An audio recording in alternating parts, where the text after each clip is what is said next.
Hello friends, आज हम इस वीडियो में बीपीएससी टीआरई 4.0 क्लास 1 to 5 के लिए महत्वपूर्ण 20 प्रश्नों को सॉल्व करेंगे। सेट नंबर है 10। इससे पहले ऑलरेडी हमने 9 सेट करा रखा है। इन सभी वीडियो का लिंक डिस्क्रिप्शन में दिया हुआ है या फिर आप प्ले लिस्ट में जाके देख सकते हैं। साथ ही साथ अगर बीपीएससी टीआरई से संबंधित अपडेट पाना चाहते हैं तो हमारा टेलीग्राम चैनल ज्वाइन कर सकते हैं। टेलीग्राम चैनल का लिंक डिस्क्रिप्शन में दिया हुआ है। ठीक है, तो चलिए फिर शुरू करते हैं और देखते हैं आज का पहला सवाल। आज का पहला सवाल है, भारत के स्वतंत्र होने से पूर्व लगातार 6 वर्ष तक भारतीय राष्ट्रीय कांग्रेस के अध्यक्ष पद पर रहने वाला एकमात्र व्यक्ति कौन था। बता रहे हैं, भारत के स्वतंत्र होने से पूर्व लगातार 6 वर्षों तक भारतीय राष्ट्रीय कांग्रेस के अध्यक्ष पद पर रहने वाला एकमात्र व्यक्ति कौन था। ऑप्शन है मौलाना अबुल कलाम आज़ाद, पुरुषोत्तम दास टंडन, आचार्य जेबी कृपलानी, जेएल नेहरू या फिर उपरोक्त में से कोई नहीं।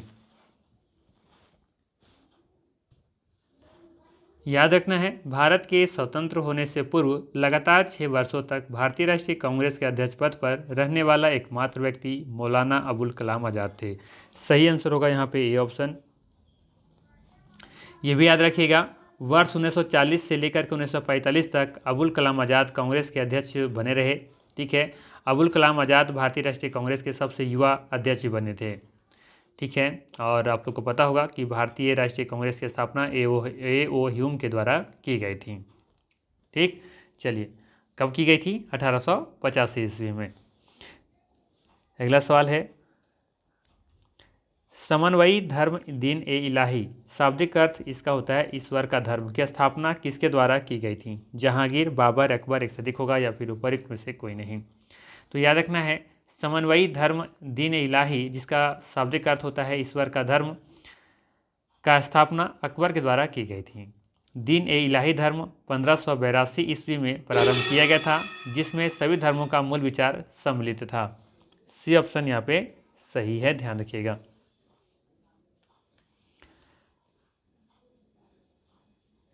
अगला सवाल है, किस मराठा राज्य या राज्यों की राजधानी इंदौर थी? गायकवाड़, पेशवा, होलकर, एक से अधिक होगा या फिर उपरोक्त में से कोई नहीं। तो याद रखना है, मराठा के होलकर राज्य की राजधानी इंदौर थी। सी ऑप्शन यहाँ पे सही होगा। ठीक है, पेशवा की राजधानी के बारे में बात करें तो इसकी राजधानी थी पुणे, जबकि गायकवाड़ की जो राजधानी थी वो थी बड़ौदा।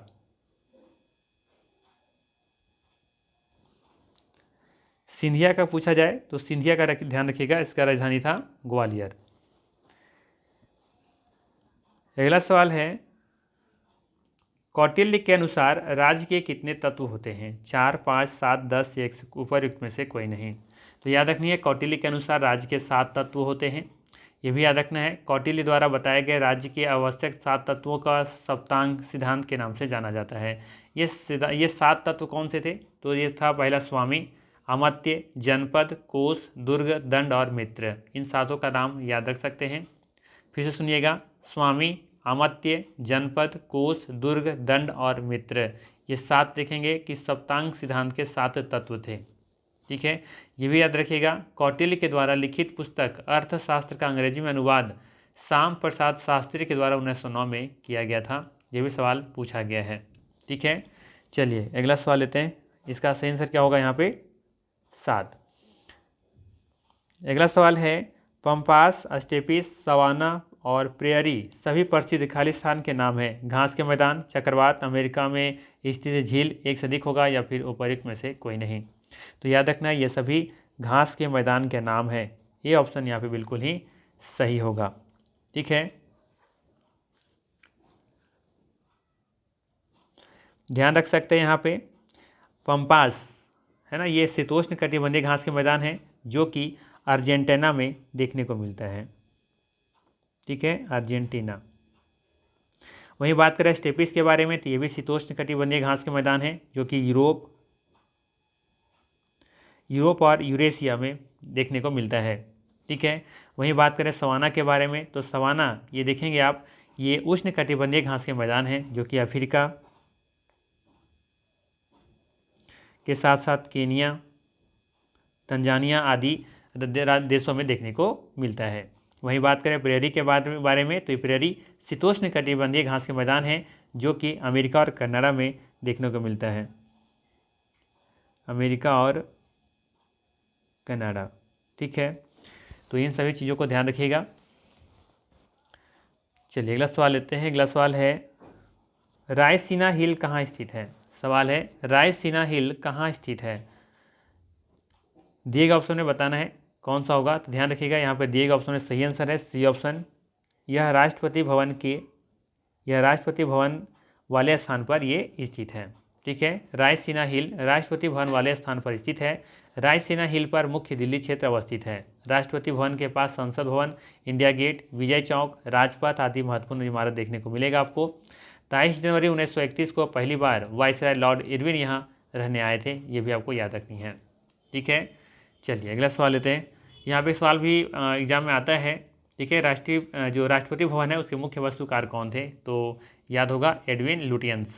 ठीक है, चलिए अगला सवाल लेते हैं। अगला सवाल है दूध सागर जलप्रपात किस राज्य या राज्यों में स्थित है। तो याद रखना है दूध सागर जलप्रपात गोवा राज्य में है। दूध सागर जलप्रपात मांडवी नदी पर स्थित है, याद रखनी है। वहीं याद रखना है कि जोग या फिर इसी को कहा जाता है गरसोपा। ठीक है, या फिर इसे ही कहते हैं महात्मा गांधी जलप्रपात जो कि कर्नाटक राज्य में शरावती नदी पर स्थित है। ठीक है, तो यहाँ पे सही आंसर क्या होगा, ऑप्शन नंबर सी गोवा। अगला सवाल है इंसेलबर्ग स्थलाकृति का निर्माण निम्न में से किसके कारण होता है। इंसेलबर्ग स्थलाकृति का निर्माण बताना है किसके कारण होता है। पवन के निक्षेपण की क्रिया से, पवन के अपर्दन क्रिया से, या फिर हिमनद के निक्षेपण से, या फिर से अधिक होगा, उपर्युक्त में से एक से अधिक होगा, या फिर उपर्युक्त में से कोई नहीं। तो याद रखना है इंसेलबर्ग स्थलाकृति का निर्माण पवन के अपर्दन क्रिया से होता है। इंसेलबर्ग एक जर्मन भाषा का शब्द है जिसका अर्थ होता है द्वीपीय पर्वत। क्या होता है, द्वीपीय पर्वत। ठीक है, याद रखना है पवन के अपर्दन क्रिया से जब कोमल चट्टानी संरचना घिसकर समतल हो जाता है तथा कठोर चट्टानों के अवशेष कहीं कहीं टीले के रूप में नजर आता है ना, उसे ही इंसेलबर्ग कहते हैं। ठीक है, ध्यान रखिएगा पवन के अपर्दन क्रिया से जब कोमल चट्टान संरचना जो होती है वो घिस करके समतल हो जाता है, बराबर हो जाता है, और कठोर चट्टानों के अवशेष कहीं कहीं देखेंगे कि टीले के रूप में नजर आने लगते हैं, इसे ही इंसेलबर्ग कहते हैं। ठीक, तो यहाँ पे सही आंसर क्या होगा, ऑप्शन नंबर बी पवन के अपर्दन क्रिया। ठीक है, चलिए आगे सवाल लेते हैं। हरमट्टन विश्व की एक प्रमुख स्थानीय पवन है, इससे संबंधित सही तथ्य या तथ्यों की पहचान करें। पहला दे रखा है सहारा रेगिस्तान की स्थानीय पवन, गर्म एवं शुष्क पवन, अरब रेगिस्तान के स्थानीय पवन, ईरान के स्थानीय पवन। बताना है यहाँ पे कौन से कथन या कौन से जो तथ्य दिए गए हैं वो सही है हरमट्टन के बारे में। तो आप देखेंगे हरमट्टन सहारा रेगिस्तान की गर्म एवं शुष्क स्थानीय पवन है। हरमट्टन सहारा रेगिस्तान में उत्तर पूर्व तथा पूर्वी दिशा में पश्चिमी दिशा में ये चलती हैं। हरमट्टन अफ्रीका के पश्चिमी तट के उष्ण व आर्द्र स्थितियों में शुष्कता लाती हैं, जिससे मौसम सुहावना एवं स्वास्थ्यप्रद हो जाता है। ठीक है, तो यहाँ पे देखेंगे पहला और दूसरा कथन सही है, बाकी कथन यहाँ पे गलत है। तो इसका सही आंसर होगा यहाँ पे बी ऑप्शन। ठीक है, ये भी याद रखिएगा यहाँ पे कि गिनी तट पर है ना, गिनी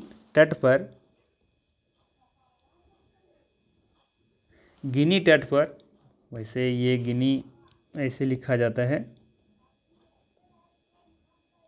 गिनी तट पर हरमट्टन जो है ना आपका, ये हरमट्टन को डॉक्टर पवन के नाम से जाना जाता है। ठीक है, क्योंकि ये क्या होता है स्वास्थ्यवर्धक होता है ना, इसीलिए।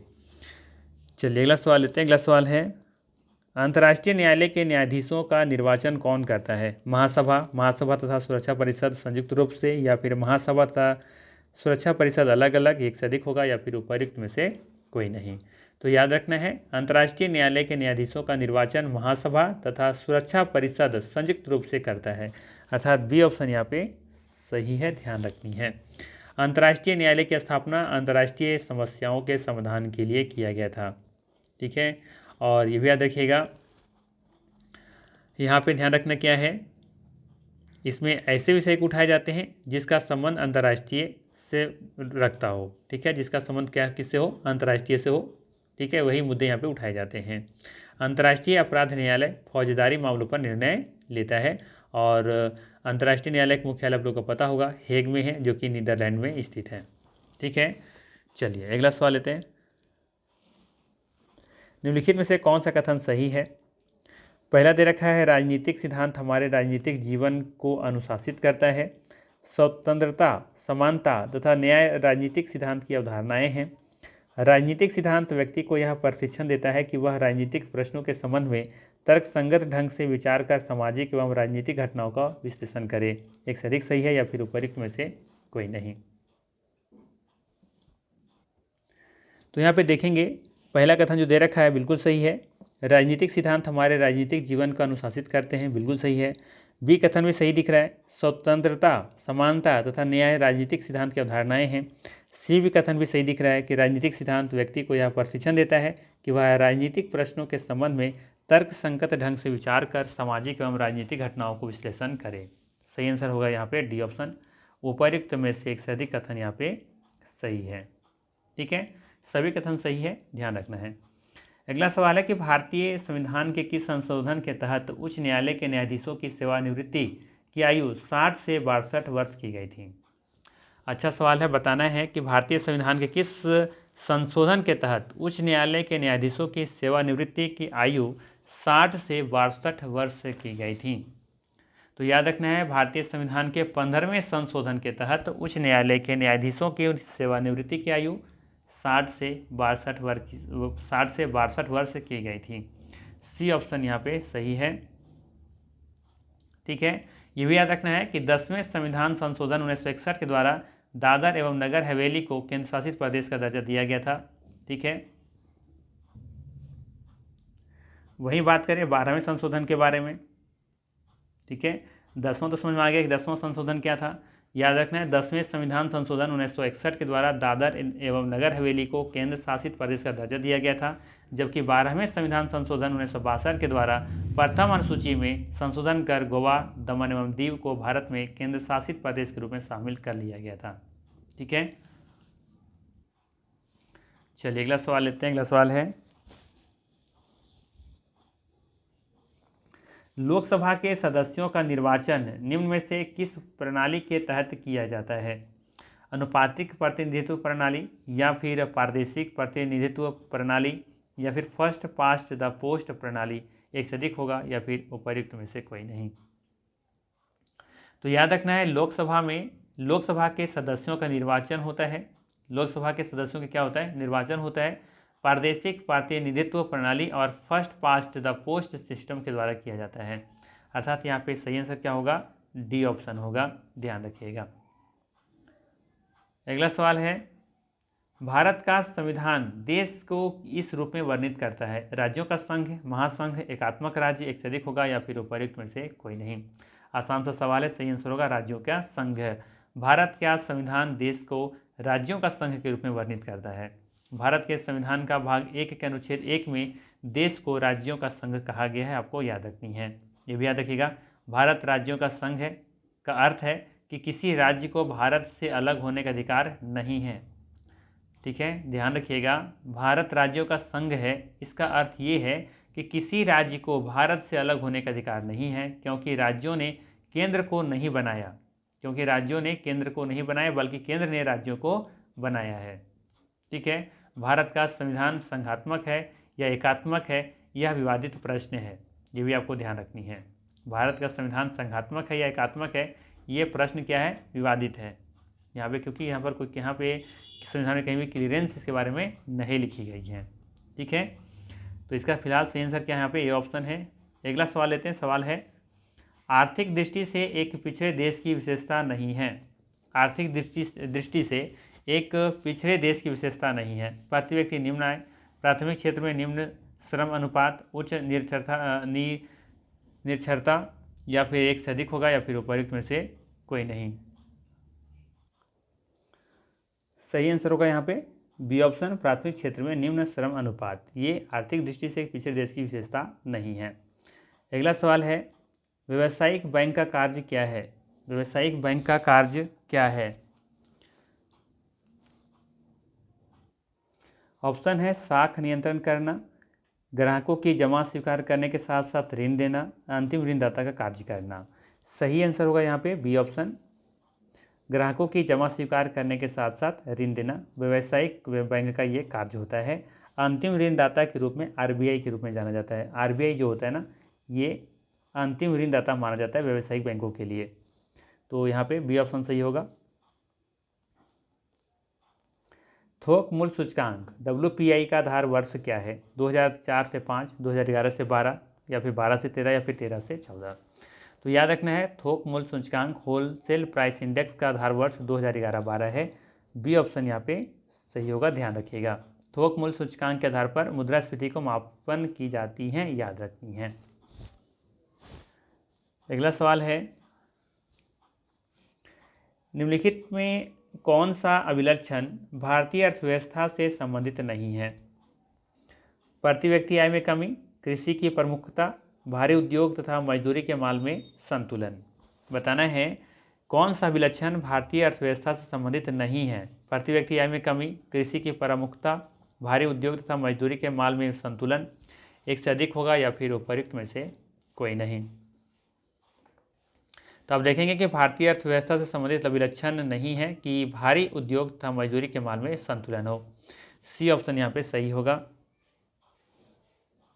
ये लक्षण नहीं है ना। ये भी ध्यान रखिएगा कि भारत अर्थव्यवस्था में सर्वाधिक रोजगार आज भी कृषि क्षेत्र से प्राप्त होती हैं। भारतीय अर्थव्यवस्था में जनसंख्या का भारी दबाव है ना। तो ये क्लास 10th के बुक में आपको पढ़ने को मिलेगा। तो सी ऑप्शन यहाँ पे सही है।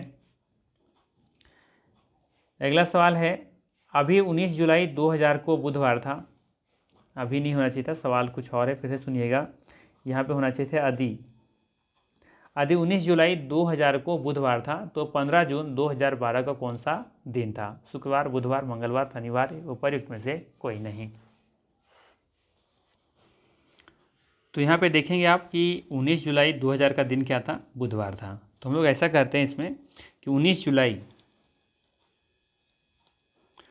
जुलाई 2000 से लेकर के, है ना, 19 जुलाई 2012 तक, ठीक है, हम लोग निकाल लेते हैं कि उस दिन क्या होगा। 19 जुलाई 2000 को अगर बुधवार था तो 19 जुलाई 2012 को भी कौन सा दिन होगा, ये हम लोग निकाल लेते हैं पहले। तो कैसे निकाला जाएगा? तो हम लोग ऐसा करते हैं, आप देखेंगे कि 19 जुलाई से अगर 19 जुलाई 2000 से 2001 में जाएंगे तो एक और दिन मिलेगा, ठीक है। उसी तरीके से आगे हम बढ़ेंगे तो फिर आपको एक मिलेगा, ठीक है। फिर यहाँ से एक जोड़ेंगे, फिर 2, ठीक है, फिर 1। यहाँ पे आपको ऐसे लिख देते हैं तब ज़्यादा समझ में आएगा। 2000 से 1 से लेकर के 2000 से लेकर के 2001, ठीक है, फिर 2002, फिर 2003, 2004, 2005, ऐसे आपको कंटिन्यू लिखना होगा, ठीक है, ऐसे लिखना होगा, ठीक है। और हर दिन देखेंगे जिसमें आपका क्या है, लीप ईयर है, उसमें 2 दिन जोड़ना होगा, ठीक है।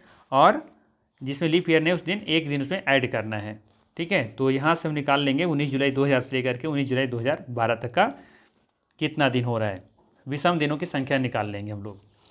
समझ में आया? तो यहाँ पर देखें कुल मिलाकर के, तो यहाँ पे देखें कुल मिलाकर के 12 साल का निकालना है। 2000 से 2012 12 साल हो रहा है। 12 साल में देखेंगे लीप ईयर एक यहाँ पे मिल रहा है आपका, और एक लीप ईयर मिलेगा यहाँ पे, और एक मिलेगा आपको 2012 में, ठीक है। तो 3 लीप ईयर हो गया।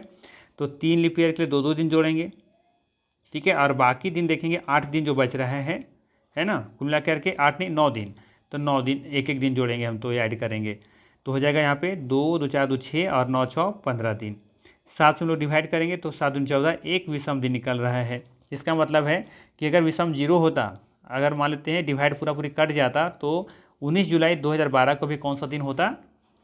उस दिन भी बुधवार ही होता है। लेकिन एक विषम दिन मिल रहा है, मतलब कि बुध के बाद क्या आता है, बुध के बाद गुरुवार, तो अगला दिन क्या हो जाएगा, गुरुवार। इसका मतलब ये हुआ कि 19 जुलाई 2000 को अगर यदि बुधवार है तो 19 जुलाई 2012 को कौन सा दिन होगा, यहाँ में मिल गया, ये गुरुवार होगा, ठीक है। यहाँ तो समझ में आया। अब आगे समझिए। अब यहाँ पर देखेंगे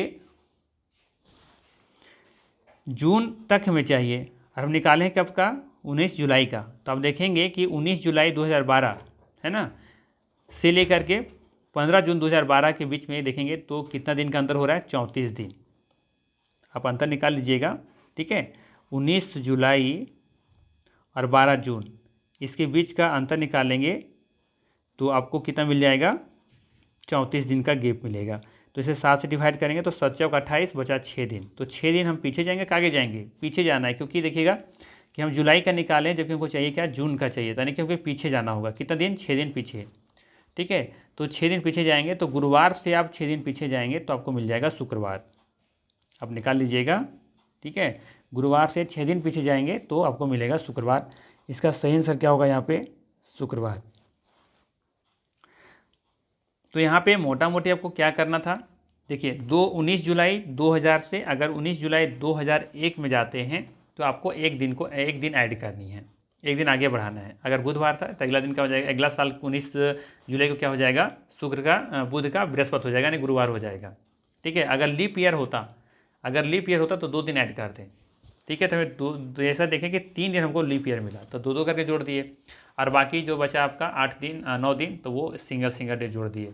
तो हमें पहुंच गए हम कहाँ से कहाँ तक, 19 जुलाई 2000 से पहुंच गए 19 जुलाई 2012 तक। उसके बाद फिर हमें वापस आनी थी कितना, 34 दिन। तो 34 दिन का लीप हम देखेंगे ऑड ईयर कितना निकल रहा है, ऑड डे कितना निकल रहा है, तो 6 दिन का निकल रहा था। तो उसको हमने क्या किया, 6 दिन निकल, वापस गए, पीछे गए तो गुरुवार से हमें मिल गया शुक्रवार। ठीक है, समझ में आया होगा आई थिंक। ठीक है, जैसे कि एग्जाम्पल समझाने का प्रयास करते थोड़ा सा, जिनको समझ में आ गया है आगे बढ़ेंगे। जैसे हम पूछें 1 जनवरी 2020 को, ठीक है, अगर मान लेते हैं ये मंगलवार है तो 1 जनवरी 2021 को कौन सा दिन होगा, तो एक दिन बढ़ेगा अगर ये लीप ईयर नहीं होता तो मंगल अगर लीप ईयर नहीं होता तो बुध होता, लेकिन देखेंगे कि 2020 क्या है, एक लीप ईयर है तो 2 दिन बढ़ेगा, मंगल बुध गुरु, यानी कि देखेंगे यहाँ पे कौन सा दिन होगा, गुरुवार होगा 1 जनवरी 2021 को, अगर 1 जनवरी 2020 को मंगलवार है तो। ठीक है, समझ में आ रहा है। अगर मान लेते हैं यहाँ पर होता 1 जनवरी 2021 को होता सोमवार, ठीक है, तो इसका मतलब है कि 1 जनवरी 2022 को क्या होता, यहाँ पे हो जाता मंगलवार, एक दिन आगे बढ़ाते। वही कॉन्सेप्ट यहाँ पे लगानी थी। ठीक है, चलिए अगला सवाल ले लेते हैं। अगला सवाल है, उस विकल्प का चयन करें जो सही रूप में रिक्त स्थान को पूर्ति करने हेतु श्रृंखला को पूरा करे। दे रखा है 2, 5, 7, है ना, 2, 5, 7, 10, 8, 13 दे रखा है। तो सीरीज को पकड़नी है, सीरीज अगर पकड़ लेते तो आसानी से इसका आंसर दे पाएंगे। तो अब देखेंगे यहाँ